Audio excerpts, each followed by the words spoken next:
Good evening, everyone. Very, very happy and a warm welcome to all of you to this fourth edition of the Fireside Chat of the All Manufacturing South India. I am very, very excited to be hosting this and welcoming Miss Gowri Kailasam to this show. And we are really honored to have Gowri to be the guest for the show because as I said, the only thing that comes to my mind when I look at you, Gowri, is you've been there and done that. And whenever we were talking about getting leaders on the show, many of the other guests who came have also told me, "Have you invited Gowri?" Because Rane Muralidharan said that, Vanita said that, and those are the other leaders who came to the show. They said, "Oh, haven't you invited?" I said, "We are inviting her shortly," and it's really very nice to see you here. And to just give you a short brief about the fireside chat. So this is the All Ladies League Manufacturing is a network which has been created by the All Ladies League Forum, founded by Dr. Harbin Arora, to motivate young women, young middle senior women, to be part of the network and also to explore this manufacturing industry as such. And we want to see whether we can make it really viable for women to be part of this and to make successful careers out of manufacturing. And very on a very lighter note, I had invited one friend of mine, Mr. Sundar from Caterpillar Hosur. He is a plant head of Caterpillar Hosur. So Sundar was saying, typically that please send me a CV of a lady who wants to pursue a career in manufacturing, and I'm taking her without too much scrutiny into the resume. So that is the lacuna for women to be part of this sector. And what we have done is we are trying to drive a lot of programs through this all manufacturing platform via three pillars. We want to do a lot of learning. That will be one pillar. We want to do a number of networking opportunities like what we are doing today, and like with people like yourself who have been there in leadership roles, and to share your story as well. And also, we're going to do some mentoring programs. We want to identify senior women and connect them to the women who are aspiring to be part of this industry. So we have identified three pillars through which we want to drive these programs. So, and we were looking at what all we can do, and that's the time COVID hit our plans down. And we said, okay, we will start doing everything online and slowly migrate into our real platform when things are working out well. And we have very good people supporting this particular initiative of ours. We have Stanson Rubber Products, who one Mr. Bernard is supporting us, and we have Bosch, we have Caterpillar, who have all given us a lot of support and a good promise to carry on some good work. And this is an NGO, so we want to use this platform very effectively. So that is in brief about all manufacturing and the kind of things that we are trying to do. So it will be more of learning, mentoring, networking, training programs, virtual and real programs. Getting leaders to connect with people and all that. So with that, I would like to move on and start introducing the leaders who have come for this show today. So I have, as I said, I take it's my honor to introduce you, Gowri. And Ms. Gowri Kailasam is a chemical engineer from Coimbatore Institute of Technology. She has done her master's in chemical engineering from Wayne State University, US, and she has also done her MBA from Open University Business School, United Kingdom. She has over 2 decades of rich experience in the areas of quality assurance and systems, operations management, environment, and business planning, serving engineering and automotive companies. Gowri started her career in Ford Motor Company, USA, and worked in various Ford locations across the globe. You've been there in all the continents, looks like US, China, UK, and India. At Ford, she was heading various functions, which includes QA, production, body shop, and business planning functions.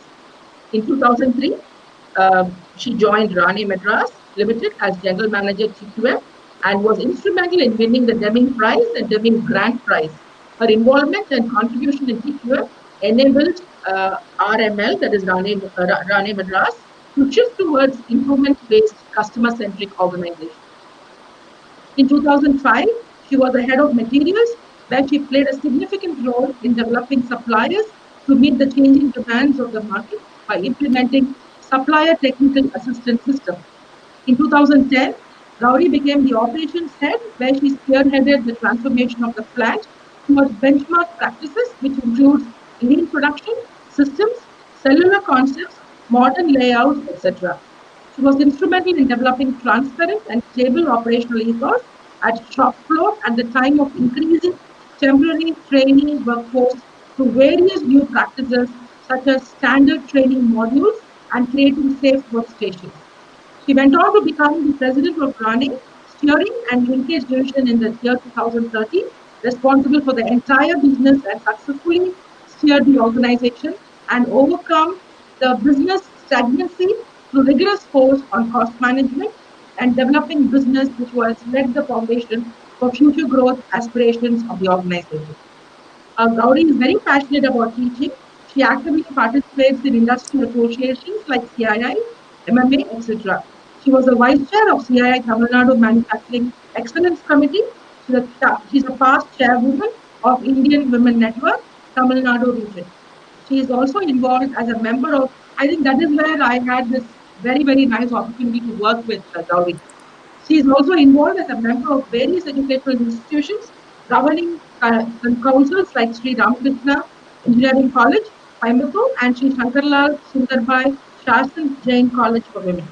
She contributes significantly value inputs to governing councils such as latest industry transformations, energy concepts, and skill needs for industry to bridge the gap between industry and educational institutions.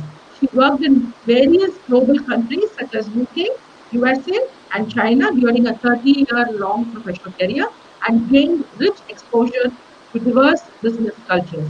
She also holds an American citizenship. Thank you, Gowri, and it's truly an honor to have introduced you. And now I move on to introduce our next leader for the show, Apamita. Apamita Das, as she is called, Apamita brings about 13 plus years of work experience, starting her career with Hindustan Zinc Limited, metals and mining sector in 2006, followed by Baxter India in 2011 and joined Pfizer Visakhapatnam, India in 2015. In the current role with Pfizer, Apamita has been working in a global role, leading OPEX, operational excellence, for global supply chain in the space of international logistics. Her experience lies in leading and implementing OPEX methodologies like Six Sigma and Lean tools to drive process improvement, cost reduction, capability development, cultural changes, and strategy deployment across pharmaceuticals, healthcare, and metals mining industries. Apamita is also a chemical engineer from Biju Patnaik University of Technology, Odisha. She also has an ASQ certified Six Sigma Black Belt. Welcome, leaders, and over to you, Apamita. And we really can't wait to listen to both of you. Thank you, Thank you. Thank Apamita. you. Thank you All very yours. much, Rajni, for giving that wonderful Yeah. introduction. Indeed, thank you very much, Rajni. And I think, you have already set a very beautiful context. I feel a lot of pressure hearing so much about, Gauri, and I'm not sure, how would I begin interacting with her. So, I mean, just to break the ice, I remember, in the morning, I had a quick chat with you because I wanted to kind of, understand a bit. And then you were so ease and you were like, oh no, just be cool, it's just a conversation and all, and that kind of relieved all the pressure from my head. So thank you very much for You're doing welcome. that. So I think it's I hope that I can learn a lot from you as well. And since Rajni has been saying that people want you to be there on the show always, and I feel lucky and honored that I'm the person who is hosting you. So Thank you. definitely Thank you. I'm looking forward for the interaction. So Sure. let's start. So, would you like to have any further introduction, or would you like to speak something about yourself before I go ahead and start asking you some questions? Would you like to No, speak I anything? think the introduction said quite a bit of me. Now I don't know what I'm going to speak when you ask me a question. I have to think of some new things to say. So it'll be interesting. Go ahead. Yeah. So, yeah, and I would also like to welcome all the beautiful audience who are out there in YouTube, Absolutely. the live YouTube streaming which is going on. So, thanks for taking out time. Thanks for taking out a Friday evening to be with us. And we really hope that we make it more enjoyable and, of course, a learning experience for all of you. So, thank you, everyone out there. So, Gauri, let me start with the first thing that I want to really understand, and I think many of us would like to understand is that what is that little secret that you have, applied in your career, like your 3 to 5 leadership skills, which have helped you, grow up the ladder in a sector which is a very male-dominated kind of a sector, right? Like, and there's always this stigma of that, women cannot work in manufacturing. It's a difficult sector altogether, correct? So, what are those tips and tricks, and maybe at least 3 to 4 secrets that you have been applying to become more successful? Okay. Um, Thank you. That's a loaded question, though. So let me see if I can do a justice in very short period of time. Um, um, First of all, I never thought of manufacturing to be a very difficult one to deal with. Mm-hmm, I never had any apprehensions, or I never thought that was very different. Every day I thought I was just going to work to do a good job. That's mm-hmm, the plain thought I had. I never was thinking, oh, this is a manufacturing sector, or I need to do this, I need to do that. I mean, mm-hmm, if I have to look back at time and think, did I even have a goal? I actually did not even have a goal, honestly. I did not have a goal, or I didn't say that I want to become this, or I didn't say anything. But of course, inside me, there was this fire all the time and trying to say I should do well. And I'd mm-hmm. never like to be told I haven't done a good job, right? I had That's good. that personal ego, which kind of really drove me to do better. And Mm-hmm, even from college, I was in a class filled with men, and I was the only woman in my class. So when I came to the work, also I found only men, and therefore I never found any difference in that at all. So um, that being said, I just want to say the few things that always I did. One is I never thought any job was very difficult to do. I mm-hmm, always thought I can work on it, I can do it, and it can be achieved. So that was a thought process I always had, and even now I have. It's not like I think, oh, this is very difficult. Can I do it? I don't allow these things, or I don't think about it much. I mean, mm-hmm, those thoughts do come to me when you are in very dire situations. You those thoughts, am I capable? All these come to me, but I mm-hmm. just brush them away and then say, no, I'm just going to focus on what needs to be done. So that's Okay, one okay. thing I do. And the Mm-hmm, second thing is I've always learned from others. I don't think that I knew much at all. First of all, I came from a chemical engineering background, and to be telling you a story, when I wanted to go to the U.S. to study, my mm-hmm. parents were like, "You have to get married, and then only you can go."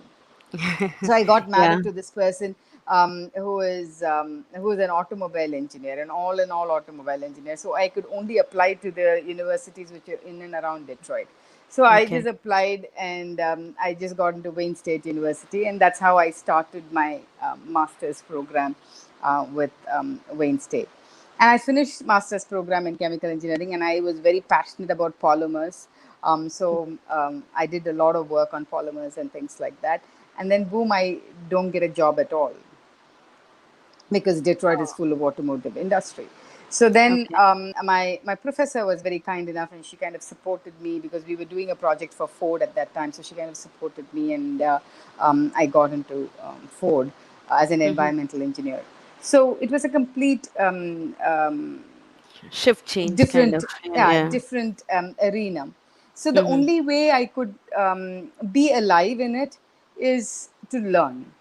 So I never shied away from learning from my peers, learning from my team members, or learning from my bosses. So I never shied away learning from anybody. And every time I learned something, I I think about it quite a bit, Okay. and I try to patch things up and find out where the gaps are, why something is not working. And when I come up with a solution, it's normally only from their information that I've gathered, but Hmm. it's just a solution which is very applicable or relevant to that situation. So those are the only two things I can say. You know, I never took myself very seriously, number one. Number two is that I always had this learning ability, and I just said I want to keep learning. And anything I did, I kept learning. I mean, imagine I was in environmental engineering, I came to quality, I came to manufacturing engineering, I went to business planning, Hmm. and then I was in purchase. How could anybody know all of it? Impossible. Really impossible. Yes, It's only indeed. by Yeah, learning from others that you do well. indeed. Yeah. No, thank you very much. Thanks.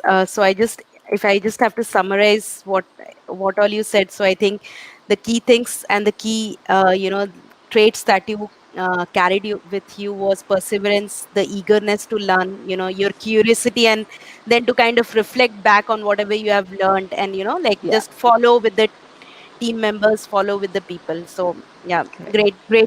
great ones. And I think those are some of the key things that we all should have in our career as well. Yeah. So I would have one more question for you, Gauri, in relation to that.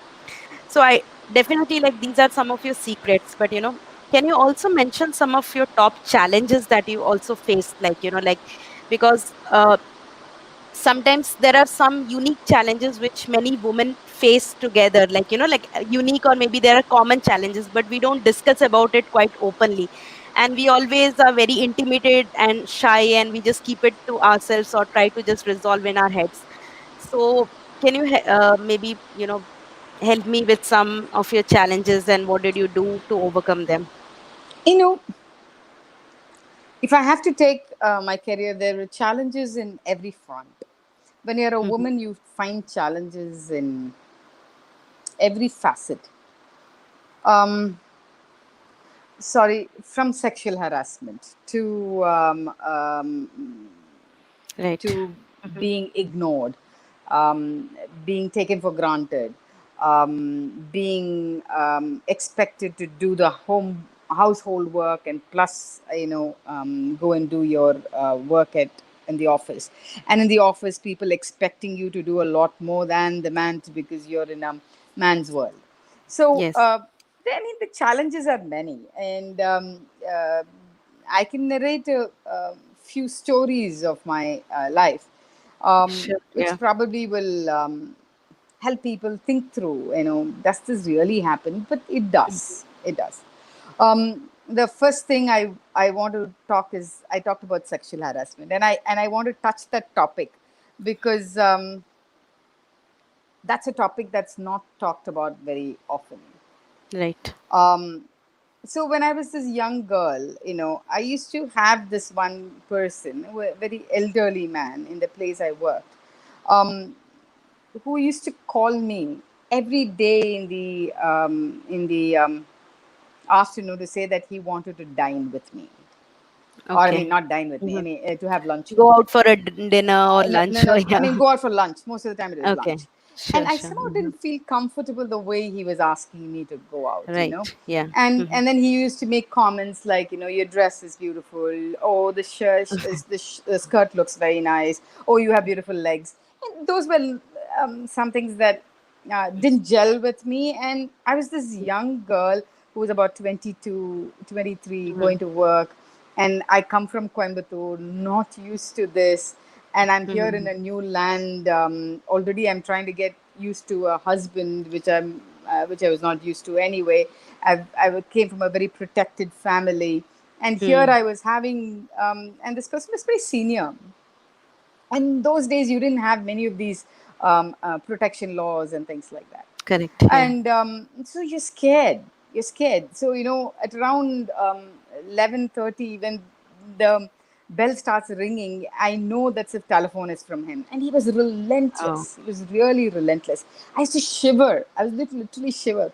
But then I had this friend who worked with me, and she used to say, "Why around 11:30 you get a call and you all nervous and you're just running away from your cubicle all the time? You're running away from your cubicle. So what's happening to you?"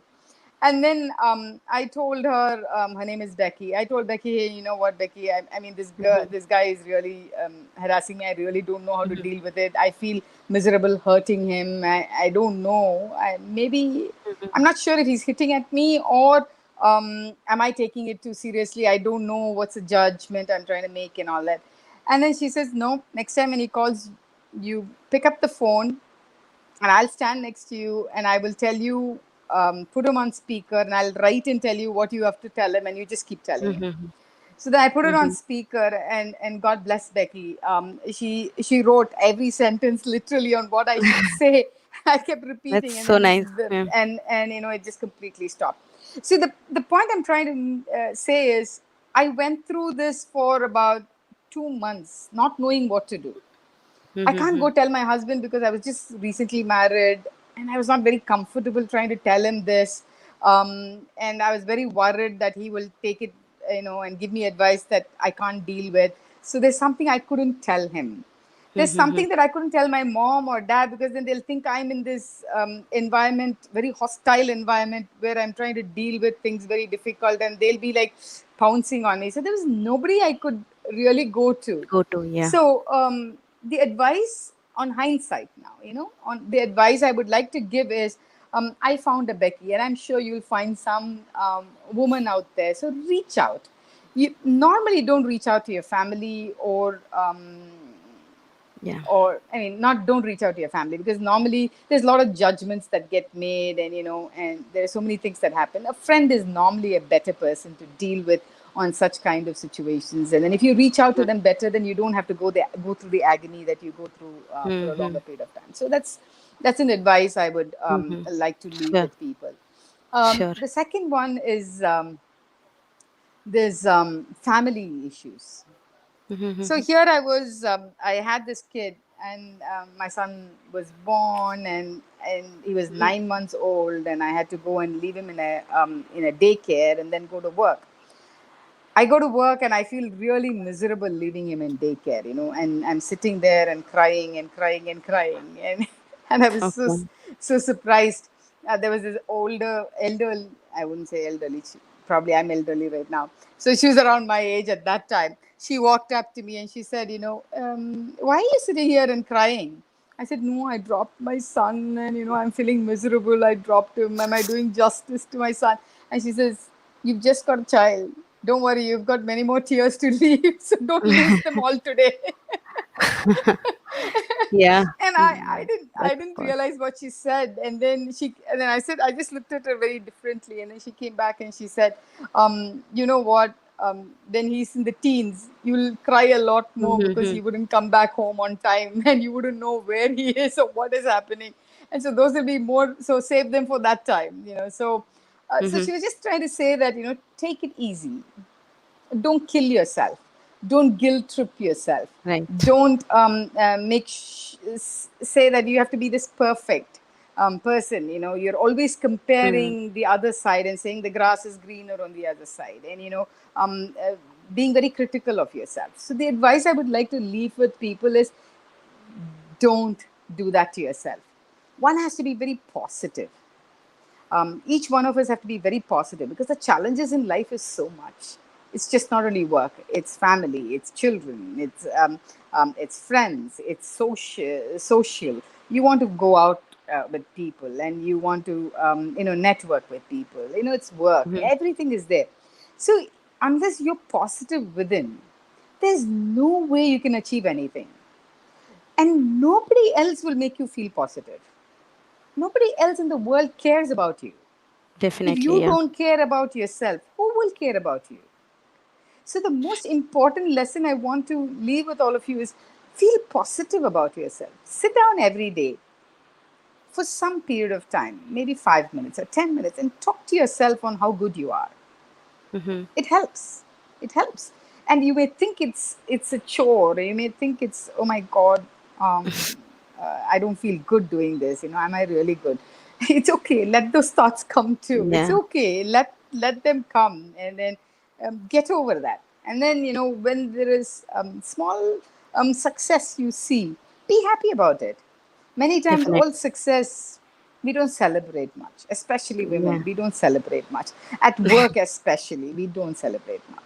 So, this is about the family portion. The other challenges I've had is at work. At work, you're always compared to a man.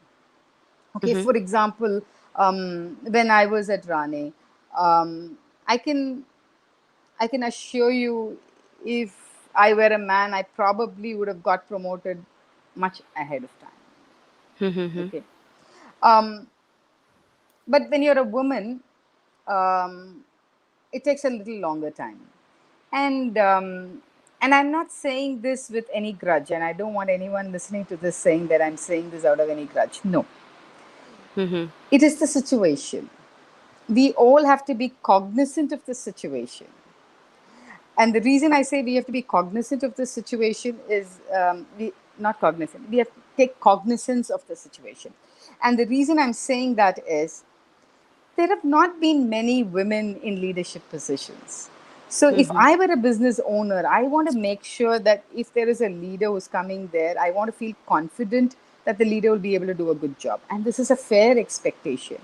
Mm-hmm. And since there are no prior examples of women being in senior positions, it is natural, very natural, that there Mm-hmm. will be suspicion. Correct. Okay, Yeah. so there was a suspicion. Can she handle plant? Can she Sure. handle the union? Can she handle this? Can she handle that? Because there are not many people have seen handling that. So the doubt is there. So, and you should not look at, oh Definitely. my God, why should they have that doubt? Yeah, what's the Yeah. point? Instead you be the person who is going to make the change in their life, such that my next generation wouldn't have to go through that. In my previous Definitely. generation, for me to go into education, there are so many women who struggled very hard, to go to college. And that's why when I went to college, it was no brainer. Okay, when my mom, I don't think they allowed her to go to college, so it was a no brainer for me. For you youngsters, it's nothing. So at work, it's common. So you should think that I'm not doing this for me, but I'm doing it for my future generation, to make sure that there are many more data points that people will be able to say that, hey, this has worked in the past, so therefore again this person will work. So you Definitely. should be that data point, and that's what we should focus on, and not be cribbing about it or being upset about it and being Yeah. angry about it, because these are all emotions which don't take us anywhere. We should Yes. have those emotions which are going to make you feel positive. And when you're going to feel that, I'm going to be this stepping stone for the next generation, you feel so positive about it, right? You feel more Yeah. energy coming into you and saying that, yeah, I'm going to do this for somebody else. So, and that's the advice I would like to give. So there will be a lot of judgment that will happen, but we need to think about it and convert that into positivity in your mind. And when you convert that into positivity in your mind, automatically your actions become very positive. And when your actions Mm. become positive, success has no chance. It has to be coming to you. That's so beautiful. Yeah, I mean, I can hear for you like for us together now. It's just such a beautiful message. So yeah, I think you made really good comments that, definitely for the sexual harassment, I would say that now, of course, there has been many laws in many big companies, but there are still a lot of things which happens, and like women should speak up. I think the generations are growing now and they are becoming more and more aware about it. So I think it's a positive, quite a positive change in that. And the other two things that you said, like people take you for granted and like ignored. So I guess the key thing is that we should be positive. And definitely, I think I feel lucky, and many generations to come feel lucky that we have examples like you. So as you said that we are now not in a unique position, we already have examples to say that okay, she's already there in a leadership position, and then we can follow her and all. So I think we should strive for more and more such kind of stories. Yeah. So yeah, thank you very much. Just a Thanks. couple of things I want to Yes, say, please. because those are very passionate to me. When you Yes, made please. this, I was reflecting on them. One is, there's a lot more work for us to do. There are not many women leaders there. So if we Mm. have to bring in equality, the next generation, which is all of you, have a huge responsibility on your shoulders. We Yes. There need to be many more for data points for judgments to be made. So, because everything is an experience of the past, right? Yeah. Everything is an experience of the past. Normally, in many companies, you don't see finance people being promoted to become presidents because people think finance people are all bean counters and therefore they won't make a good president. But normally, it's the marketing person or the production person or somebody like that, operations person who becomes the president. So, Mm-hmm. so we need to change all these mindsets. These are all mindsets which are there. Like that, similarly for women, also there are many mindsets. So there should be a large number that comes up such that your Yeah. future generations are better. And I don't think we've even scratched the, you know, Yeah. made a small beginning. There's so much more to do. And I think all of you should take that very seriously and do a lot more. So that's a request I have. And the second one on the sexual harassment, having working in the manufacturing industry, I deal with many operators, women operators, and sometimes when I hear their stories, when I listen to them, they go through a lot more sexual harassment than we ever can imagine. So I would urge everyone who is in this room listening to me to say, what is the effort I'm going to make a difference? And we need to make a difference because it is still a big topic. At least in the corporate arena, there are some rules which protect. But when you go and listen to these women, they don't know where to go. They're not taught a Definitely. lot of things. So think about that also. So both these areas, we have a lot more to do as women to make a difference for our future. Definitely, yeah. And when you were speaking, I'm also reflecting. It's not only in the corporate world, but in your day-to-day household. Like, many Absolutely. of the ladies are not even working, right? But they shoulder all the responsibilities that we do, similar to what we do in a corporate world, or maybe more than that. They have the family Absolutely. responsibilities, and then they Absolutely. they do face these kind of situations as well. So I think everybody out there who is listening to Gauri, it's not only from a corporate perspective. I guess we need to take this learnings at a personal level. We also need to maybe educate our kids as well into it. So thank you very Yeah. much, Gauri, for that one. Absolutely. Absolutely. Yeah. So I would ask a little ironical question here. Okay. So, like as you said that, like generally we want women to help each other, right? But there are also many situations in which we have seen that women have also been discrediting other women's, okay? And sometimes they don't stand for them, right? Okay. And maybe I don't know, it's just a woman behavior or a natural thing, I don't know, but those situations do happen, right? So I just want to understand from you, have you faced something like that in your career? And what is your, like, how could you turn that around? Because it's a very natural thing which comes to a woman, that we sometimes kind of envy, or we sometimes bitch about others, and we don't really want to kind of support, and like in positions. So I just really want to understand, because I think this is something which people don't talk about much, but this do happens in many of the professional lives. So what do you think, what should be done in those cases? Yeah. Um, that's very good question, but honestly, I've not had to face too much of that. Um, but probably I can think of reasons of why um, it would be that way. There's this Hmm. book by Gail Evans. I don't know if you've ever read that. Um, you know, think like a man and win it like a woman, or something like that. Hmm. Something like that. Gail Evans. You can Hmm. go search it up. It's a very old book, and yeah, she was in CNN, and she talks about it, and she talks about something very, very interesting. She talks about a lady, and she's a woman senator who goes up there, and then she makes a presentation. And when she makes a presentation, she says that there are two other women. She's sitting in the audience, and she listens to two other women who are saying, "Oh my God, look at her! She's not even dressed herself. She's got a runner in her pantyhose." You know, Okay. so she's saying, here are women discrediting another woman, Hmm. and then she says the same situation.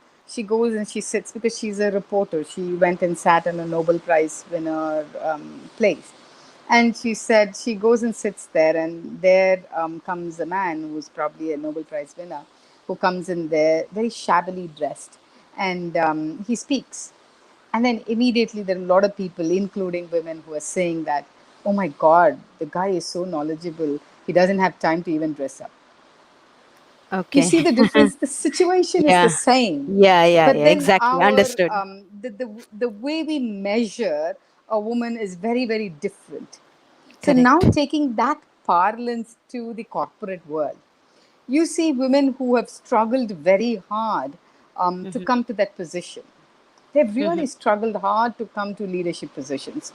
And when they come to leadership positions, you should understand, for them to hold on to those leadership positions is very Mm-hmm. difficult, because they're Definitely. Yeah. judged every day, every minute they're being judged, right? Right.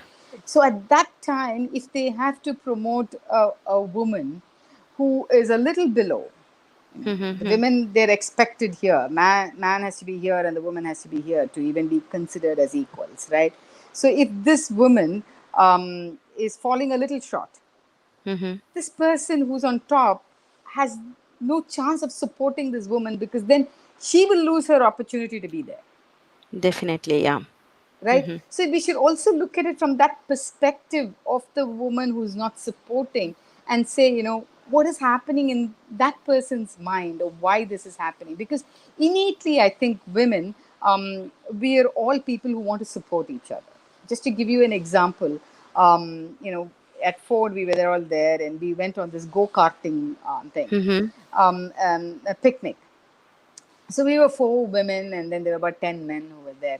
So the go-karting, the race gets over, right? Once the race is Right. over, you will see the men running to go see who is first, who's second, who's third.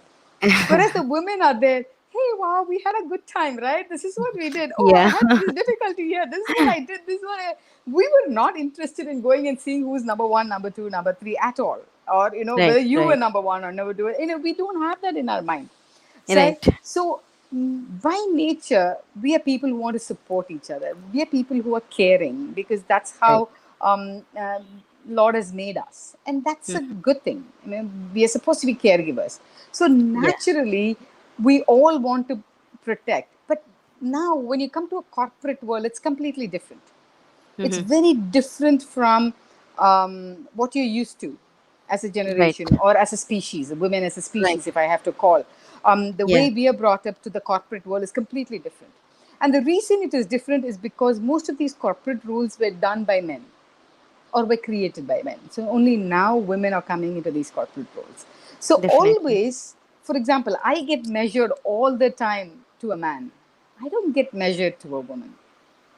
Mm-hmm. So there is Right. nothing. So if I have to protect a particular woman, the woman will always be compared to me, and I'll have to go through hoops to convince the man that every woman doesn't have to be like me. Mm-hmm. Exactly. Yeah. But yeah, but then that will be the comparison. When there's a senior woman, they always compare to that senior woman, and Correct. they Correct. think that every woman has to measure up to that, and therefore they again lose out. How much ever this woman wants to support, they lose out, because the Right. majority is not there. That's why I said, the tipping point, the numbers have to be high. Only when the numbers become high can we ever Yeah. It would change. be a. Yeah. Exactly. It, it, It. it, it can, it'll be like a roller coaster, it'll start Right. moving. So you need to push it until you go to the top. And then after the tipping point, it just kind of starts rolling on its own. Right. Right. No. Yeah. I think it's a very different perspective that is shared. So. Thanks for that one as well. My next question would be, so of course, like, people see you as a very developed leader, right? But as a leader also, you need to continuously do something, right? To grow and keep developing yourself as a leader. So can you share with me some, I don't know, some activities that you do mentally, physically, or, spiritually, or emotionally, or any other things that you do to kind of, maintain that leadership position, continuously grow? And I think you already attributed that you have a learning instinct, right? So which is kind of a very nice trait for you. So do you have anything like that to share? and how we can keep on continuously growing and developing ourselves. Good. That's a good question. See, first thing I do is I'm part of this women's bouncing board. Okay, Mm-hmm. this is an initiative many years ago. CII took. So this was a bouncing board of senior leaders pulled together. We're about nine of us. We're all from different industries, different positions, and things like that. Some are entrepreneurs, some are, professionals like me from the finance industry, from the manufacturing industry, from the IT industry, and all of us. So they pulled us all together and then they created this bouncing board. And this is my lifeline actually, because Mm-hmm. when you go on top, normally people say you're alone, and honestly, you're alone, and especially if you're a woman, you're alone. So this bouncing board really serves as a great purpose for me. So when I go to the bouncing board once a month, I can speak my problems, and Okay. I am very confident at that point. I'm not judged by anybody. They're my friends. They only tell me, and very professionally. This is not friends who are going to be judging me or anything like that. There are certain Mm-hmm. protocols that you follow in the bouncing board. So it's only advice, and it'll not be like you should do this. They share their experiences, just like how I'm sharing my experience. So everyone shares their experience. When I talk about a particular situation, everybody will share their experience, and from there, ideas generate in your mind, and you learn how to deal with it. So so that is something that I do, which is really helping me a lot. So that's something that's Okay. very good. The second one I do is I play. I play shuttle, and I Okay. enjoy playing shuttle. And of course, I go to a lot of spiritual classes, and probably the Brahma Kumaris is someone I go to quite often, and they have been really big changing point in my life, where they taught me so much to be positive, because I used to die out of guilt. Everything would be guilty for me. You know, I used to say Yeah. this is wrong, that is wrong, and I kill myself. I would literally kill myself, and I used to get burnt out, and I used to have these emotional bursts of crying and everything, and all of that. Yeah.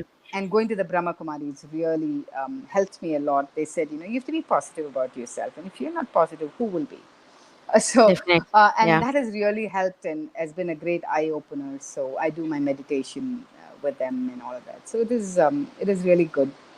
I go to my Bhagavad Gita classes, which is like brilliant, and every time I listen to each Bhagavad Gita chapter and each verse, it's a new learning. It's a new learning for me, and it's so universal that it's got nothing to do with religion. So it's very interesting. So I listen That's to right. that too. So that keeps me sane, I guess. Yeah, I think, yeah, great tips. So definitely, I at least I would have the biggest one is that you mentioned about that bouncing club. I think it's like, that your own close space where you can, like interact openly and take those ideas. So I think that's something which is very important, because as women, as you rightly said, we are many times stay very alone, right? Like, because we are in that position, we don't have anybody to talk to, and we like, burden ourselves with a lot of emotions and guilt, and also I guess we should Unnecessary. Hmm. unnecessary. Yeah, exactly. Like, I mean, and we also don't credit ourselves for our work as well, because Absolutely, we keep absolutely on right. thinking that, okay, I've done this much, but I think it's not Yeah, good we enough. never Exactly. celebrate. Exactly. I don't know why, but we never celebrate. I mean, Definitely. and in fact, all my team members have that as their grouse against me. They say, no, when something good happens, you never appreciate us enough.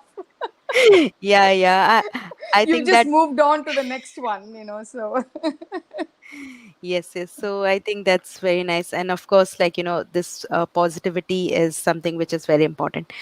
Yeah, thanks. So thank you very much. Maybe I would now try to ask you one final professional question, and then I have some fun ones for you, like a rapid fire, maybe a quick one. Okay. So one of my last question would be like, like, as you said that you have been, like, in definitely, like, in all the continents, correct, right?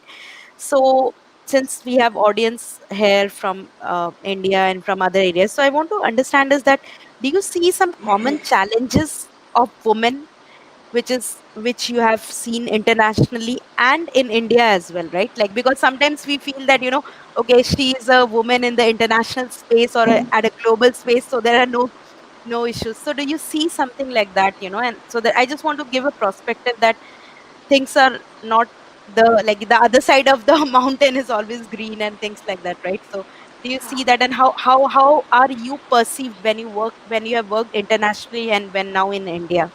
Do you see any differences? Yeah. Um, Surprisingly, women all over the world face the same thing. Right. And it's not only in India. Just to give you an example of what we felt. My HR head, she was a lady, and I we were sitting in the operating committee meeting. Operating committee meeting is all the senior leadership sit down, and then we have Mm-hmm. our operating committee meeting. So we were sitting in the operating committee meeting, and then there was this a lady who was the secretary of our president, Mm-hmm. who walks in, and this HR head, she tells me, let's do an experiment. So there was somebody there in the room saying that they wanted some copies to be made of a particular piece of paper. So Mm-hmm. somebody said, can you make 4 copies? Okay. And then at the end, the HR lady said, no, I think you should make 5 copies. Mm-hmm. And then she whispered to me, guess how many copies are going to come? 4. And what? Guess what? Only 4 copies came. Okay. So That's a weird one. Yeah. Mm-hmm. yeah, it's just that it's not the last one who spoke, or a 5 is better, Mm-hmm. a bigger number than 4, so we might as well make 5. There are so many reasons to make 5 copies, but the Sure. man said 4. So and he was not even the president of the company. Even if it was her boss, I could give it to her that she probably Yeah. would have done. Yeah. And then Mm-hmm. after the meeting, we went to her and we talked about this, and she says, oh my god, shit, did I do that? So that's how Is what to that say, unconscious? unconscious we are Subconscious. about it. Yes. And Yeah. this unconscious behavior of all our paradigms, are Mm, there in our minds, and definitely. we are somewhere conformists as women. And I mean, that's not right or wrong. I'm not making a value judgment on that, but all I'm trying to say is we have to be aware of those paradigms. And Right. I have to give you an example of my own personal life, or the paradigm I had, and I probably still have. Is There was this party that was going on, and men and women and all of us were there.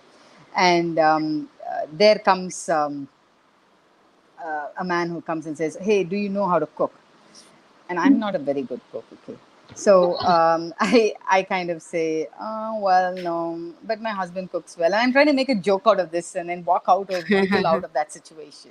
Mm-hmm. And then I wiggled out of the situation, of course.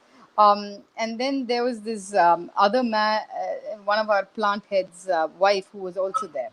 And she walked up to me and she said, I saw those men say that to you. I was so Mm-hmm. surprised, Gowri, that you didn't stand up for yourself, or you didn't stand up for the other women. I Mm-hmm. said, what? I know, I just wiggled out of the situation. I don't think I acknowledged, or I never said I should cook better. I never said any of that. And she said, you should have just said, I conduct better meetings than you. Yeah. Right. So, Yeah. so I Indeed. felt Correct. like that would have been a more befitting answer than because Correct. you get always compared. Then I came back home and I was thinking, what's happening. Um, Mm-hmm. what's happening in my mind? Why didn't I come up, not that answer, but something else more befitting? Yeah. Why didn't I come up with it? I realized I had this guilt inside me that I should know how to cook. I should Cooking. keep the house absolutely clean. I should take care of my son very, very well. I should do this. So there was all these shoulds of the home activities which was there in my mind, which I'm not able to get over myself. So somebody senior like me who's so aware of it, aware of all these things, I'm not able to get over it. So it takes a lot for everything to happen. So this is another one. And another incident also I would like to say, which is a very interesting incident. Here I get promoted as the president of the company. Mm-hmm. So um, my ex boss, he's a wonderful human being. Okay, wonderful, and I think he was a promoter of women, and he always thought women are equal, and everything. And he, in my mind, he doesn't have any prejudice. Mm-hmm. But those paradigms are there with men also. Okay. So when I get promoted, he walks up to me and said, "Oh, wow, congratulations. And by the way, you should also thank Rane for this." Then I just looked at him and I said, "Why? Why should I thank Rane for it?" And then he immediately understood what mistake. He said, "Oh my God, sorry, sorry, sorry." He was like, I didn't realize. Oh my God, I didn't realize. I didn't realize.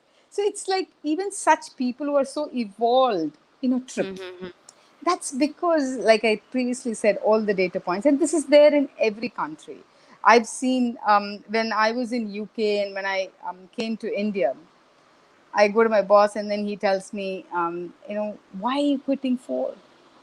I said, no, I want to quit because I want to be with my son and I don't think I want to be away from my family like this and all of that. Mm-hmm. And then he says, no, I'm losing you on a lot of counts. I was like, what are you losing me on out on? He says, Mm-hmm. first, you're a woman, you're a diversity candidate for me. And the second one, you are ethnic background. And the third one, one more thing he said, I don't know what he said. One more, whatever. And the fourth one, you're Mm-hmm. good too. So, I don't want to lose you. So, what I'm trying to say is, this is what is going on in the mind. The good came the Mm-hmm. last. Right. Right. The good did come the first. Correct. There Yeah. are three True. things that he had to say that he was losing me on, and then the good came the last. So all I'm trying to tell you is it's in every country, so we take Mm-hmm. the brunt of it in every country. And I've spoken to so many women in other countries of all races. Everybody faces the same thing, and there's a lot of work that we need to do. A lot of work. I mean, the fact that the United States could not take Hillary as their president, and they're willing to live Mm-hmm. with Trump, tells me the kind of bias that lives in the society. And now, Indeed. Yeah. I see so much of a press that is going on, Kamala Harris, that is going on. And you've heard so much of a press about Jayalalitha. You've heard so much of a press of Indira Gandhi. I think Mm-hmm. they go through a lot more scrutiny than a man goes through. I mean, aggression is something. Sorry, I probably will take a few more seconds to talk about this. No problem. Aggression is something that we get discredited for a lot. For example, I keep saying this to my team members. If my boss, if he got angry with people and thumped the table, they will say, "Oh my God, he's very angry. We have not done a good job." Correct. Okay, I only have to ask a question. I don't even have to be aggressive. I should just, my face becomes, why are we doing this? If we ask that, that's all. They'll be telling me she's very aggressive. She's very, very aggressive. And Indeed. she's a Yeah. big taskmaster. She's that, she's this. And, all of that, you'll be told. And Yeah. I'll Sure. tell my boss, you're at 95. I'm at 5. And I get credited for being aggressive 10 times more than you, you know. So Right. because they expect, the paradigm is in all countries. Women means we've got to be very feminine, we have to be dressed very well, we have to be poised, we have to behave in a particular way. And these are things that is an expectation of the society. And Correct. I'm not saying this is right or this is wrong. I'm not making any value judgment on that. I'm only questioning the value judgment when you decide on a person. especially a woman, when you call a Jayalalitha very aggressive, or when you call an Indira Gandhi very aggressive, or when you call a Kamala Harris, which is, she's very tough and she just goes after people. If you tell that Hillary Clinton, she's very factual only, and she doesn't care about people, she doesn't have a heart. I mean, these are things that people credit too much on to the women, and that's not fair, and I think that is not fair. So Okay, Yeah, I Apamita, really relate with the answers. I have Sure. something to ask Gowri. So, Gowri, I've been watching this right from this word go. I was reminded of Apamita and I had a long chat about Pfizer, our old Pfizer stories. And she was giving me some updates on what's going on in Pfizer. And she said, they have a new strategy called bold moves. And I thought, it was an action now when I saw that. Literally, can't be, I thought it was a very gritty, very bold conversation that you had with people. And today I'm sure you have made us a little more, what do I say, a little more, it's okay to be that way. You gave us that Yes, comfort exactly. in saying that it's fine to be that way, and if you're feeling hurt, it doesn't matter. And even in the past you've told me, it's okay to cry, Rajini, what's wrong, in crying. I remember when we had this Ivan meeting one day, you were talking about this, and several things that happened in your work life you were sharing, and crying is okay. So I have one question for Apamita, because both of you are chemical engineers. You have some commonality there, and Apamita is a budding leader, and I always know that Apamita is quite bold, and she also calls a spade a spade. So Apamita, can you tell us one or two challenges that you are facing, and uh, what would you like to ask Gauri, as a what do I say, as a help, or trying to help you understand how to manage this challenge? What is Yeah. that couple of challenges? So definitely, like, I mean, one thing I can say is I started my career with a manufacturing setup, and I was the only girl in 1,000 men. Okay, and I was working at hardcore shop floor, and with furnace and other things and all that. So for me, Pfizer looks like a more white collar job, like a software job. Okay, though it's like manufacturing, right? So one of the thing is, like, I think I learned from you that like you need to know the work well. You need to learn. Okay, that is one thing. One advice what I want from you is, sometimes what happens is, in there are situations where you're doing very good, right? But you don't get recognized, or you don't feel motivated enough, right? So that you can keep on keep on going. So I think that's why I asked you that what you do to grow yourself. But I feel that we all should keep ourselves motivated, and that is something which sometimes like pulls me back. That I kind of go into a own space of thinking so much and don't move ahead. And all the things that you said happens to me as well sometimes. Like, you don't get credit, and men are credited more, and but yeah, you do get credit, and you need to speak up as well. So there have been situations where I have fought with my boss, why you didn't give me good appraisals, and I've shouted at high of my pitch and things like that sometimes, like, but I want one that trick, that like how we should keep on constantly motivating it, because always job change is not the solution, right? We need to stay at a particular place, yet stay motivated, right? So how do you see that? That would be my one question. I really want to learn, because uh, it's a difficult one sometimes. yeah, this is more of a leadership advice. Yes, See, please. what I have done is when I've been in when I've been in junior positions, I always looked at what should I do to make my boss successful. Okay, Mm-hmm. Okay. that's a very important thought process one should have in one's mind. Mm, because if you make your boss successful, not naturally, the boss becomes very dependent on you, and once the boss is very dependent on you, then naturally he will start talking about you, and opportunities will come. So that is the Definitely. one. Okay. The second one is when you do a good job, please make it a point to communicate to people on what good job you've done. And this is Yeah, something as women we don't do at all. I don't think I do enough of it. Even now, I don't think I do enough of it. Um, exactly. and that's because we shy away from doing that. So that's something I would say, True. do more of it. And the third one is always keep the business in your mind, Hmm. whichever business you're working for. That's what should be in your mind. And you should always measure yourself to how am I bringing value to the business? And am I bringing a great value to the business? It can't be, okay, I did this small activity. No, you need to do your activity and connect it to how it's definitely helping your business. Your Unless if you goals. don't do that connection in your mind, one, you won't be successful. Second, when you talk about it, nobody's going to appreciate much about it.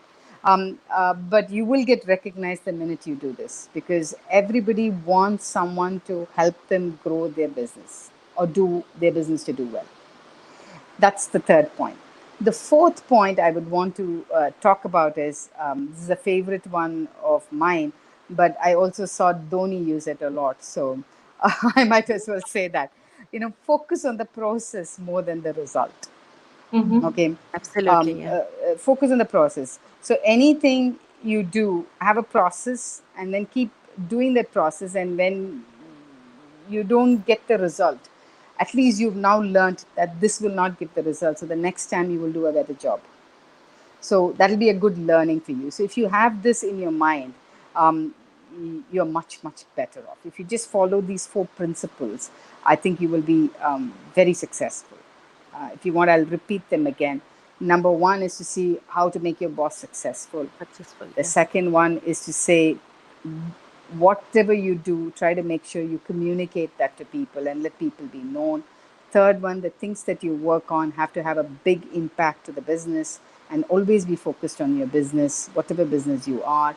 And the fourth one is, always focus on the process and stick to the process, because if you know the process, then automatically the results will come. And if you don't achieve the result, no problem. At least you know this method will not give you the results, and that itself is a great learning. Yeah.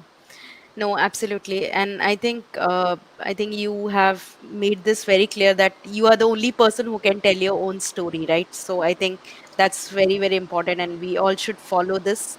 So yeah, thank you very Yeah, much. I Pramita, Thank know. you, I know. Gauri. Rajni We are wanted me on, to yeah, talk you about want this crying, and I really want to talk. I wanted to talk a little bit about it. please, Sorry, we please, Gowri. overshot the please, time. yeah, No, definitely, no, no, sure. doesn't matter. Don't worry about it. We Yeah, we always give Yeah, overshot the time, people. but No, that's when my we have favorite. people like you, we yeah. have a good cushion on the time. Like I mean, Please. I'm really learning like how a woman have different emotions, okay, and how a woman is balancing those emotions to get a bigger benefit for her, right? So definitely, please, please Great. share that one.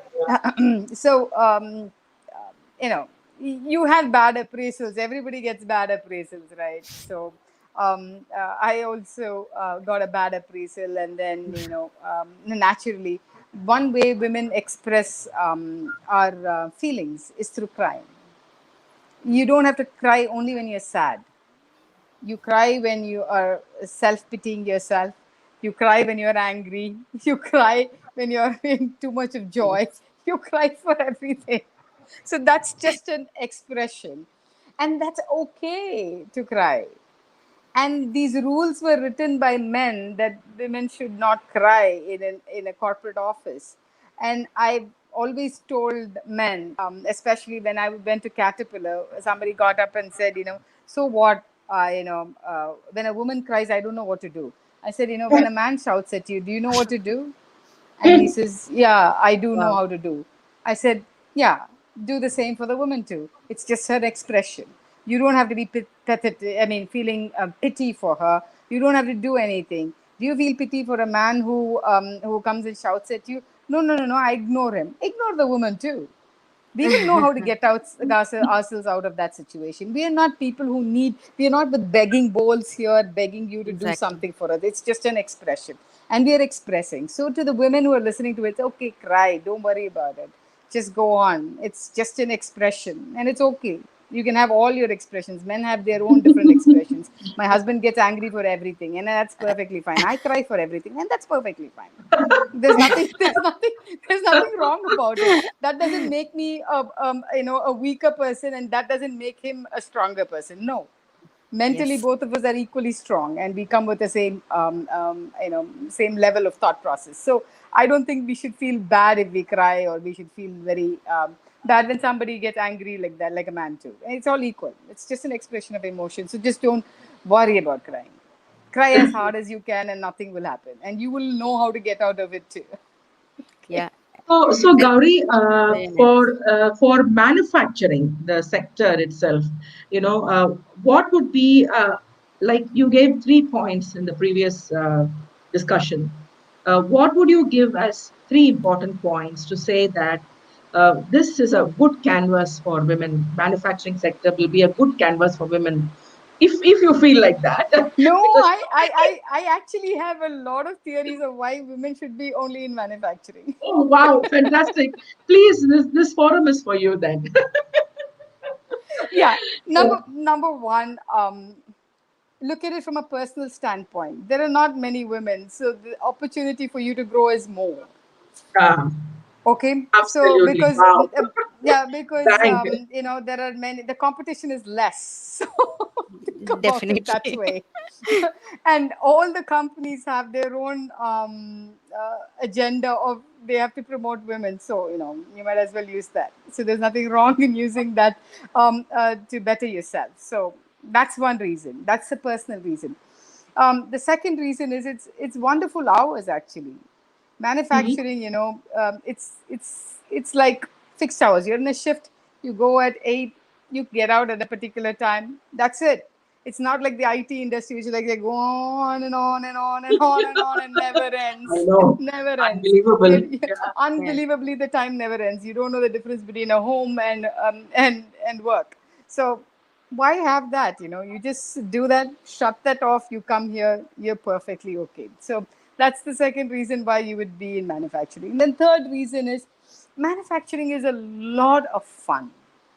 The reason it's a lot of fun is that you're not imagining, you see material being done, Yeah. you can touch and feel things, and that gives me a lot of excitement. Even if you're making a toy, you know how the toy works, right? Yeah. Or if you're making a pill, you know how this pill is made. If you're in a manufacturing industry of the fruit juice, you really know you can take the fruit juice and drink it. So if you're making a chocolate, you know how that works. If you're making X-ray machine, for the medical, you know how that works. You can touch and feel and everything. So there's so much. Whereas in IT industry, you're in oblivion on some supply chain, some number they're talking, and some analytics they're doing. God, doesn't interest me. The touch and feel is like more exciting to me, and you can see results immediately. You can do it. You can see your product really blossom in front of you, and you feel so energized seeing it. So every time when I was at Ford, when I saw a car go by, I used to get so excited, saying that I'm part of this. I'm part of this, making this machine, and it's so exciting to see this machine work like this. So Yes. it gives me a lot of excitement. So that's another reason why someone should come into manufacturing. The third one is manufacturing is not only about only being on the shop floor. There is HR, there is supply chain, there is finance, there is so many things. And so if you like that, it gives you an opportunity to be in various fields and for you to figure out which one you like. Do you like this like me? Do you like Yeah. production? Then you see the touch and feel, okay, then you can choose that. No, I like supply chain. Yeah, please choose that. And then you can go to an IT industry which does supply chain. Then you know how it is going to be applied in an industry, so you can add more value there. So Mhm. it gives you an opportunity to go around and figure out what you like. If you like Definitely. HR, then take up your profession in HR. Yeah, please do it, because manufacturing gives you an opportunity to do that. So job rotations are more. So I can go on like that. There's so many things, and I don't understand why people don't come to manufacturing. If I it Yeah. is really exciting, and I Yeah. encourage many more women to Thank come you. into into Absolutely. manufacturing. Yeah, and if I can just add one small thing to that, like, when I was working in manufacturing and, doing all this quality projects or this process Yeah. improvement, it was easy for me to get the data. And, as you rightly said, I could see the product, I could see and feel. Now it's like I'm in a virtual setup. So sometimes it's like I keep on figuring how would I get my work done. So I feel it's a altogether different challenge. So we may have to Yeah. adjust. So I definitely Yeah. agree with you. Like, the Yeah. feeling of looking at a product and like really seeing it how it moves out is a Yeah. real fun And actually. one more exciting thing is, I was just about 29 years old, and I was taking 29 or 30, and I was taking care of the body shop. I had 180 operators reporting to me. I felt like queen. Like, Definitely, yeah, you're exactly. responsible for 180 people. Yeah. So it gives Great. you that, it gives you that hype, That That so there are so many things, there's so many things manufacturing gives you, actually. absolutely very great. great. Yeah, great. Thank you, Gowri. I mean, the flow was, it's such a passionate flow, I would say. It was like going on like that. It was so wonderful listening to you. Yeah, Yeah. yeah, I think we are already up on time. I still had some few rapid questions for you, but I think maybe We can I have a think part two, Apamita. We can have a part exactly, two. that's what. So, and Rajni, please invite me for the part two so that I can Right. definitely. Uh, You are the only, standard host here. so I'm going to interact and take this conversation. So, audience out there, please wait for the session part two. Okay, we are going to be more fun to watch in part two. Okay, so I'm just trying. Now So that I'm we know trying each other, so we'll be much more fun now, I guess. Yeah. exactly. So, thank you very much, Gauri, for all your beautiful experiences. And I think this, as I said, like this is not only for corporate world, this is for, from a day-to-day perspective. And there has been many women who have all these challenges from a day-to-day perspective. So thank you for sharing that. And thank you, Rajni, for inviting me and giving me this opportunity. I'm extremely happy and Thank extremely you. delighted to be part of this. And it was an honor to be around and, to speak to both of you. So I got a lot of So for energy. me, I'm very energetic now. So I yeah, think for me, my it my is not a rest of the surprise. sure. It's not a My surprise. I know Gauri yeah, would be this great, passionate, guest who will just what do I say? Just smear a whole lot of energy around the place. exactly, I was exactly, very sure, sure about it. Yeah, definitely. So with that, I think we can close the session now, Rajni. yeah, yes, yes, Yeah, I Apamita. should thank you a lot. It was a fun time. Thank you, Apamita and Rajni, for keeping me excited. I didn't even know that an hour and 12 passed. Yeah, I just hope the people who listened had some value out of whatever I spoke. And God bless Definitely. all of you, and have a wonderful weekend, all of you. Thank Thank you you. so much. Thanks same for to the you, opportunity. Gauri. Thank Take you. Thank care. you, Bye. Apamita. Thank Be you, You safe. Gauri. too. See you You Bye, soon. too. everyone. Bye. Bye. Yeah. Take care. Bye. Bye.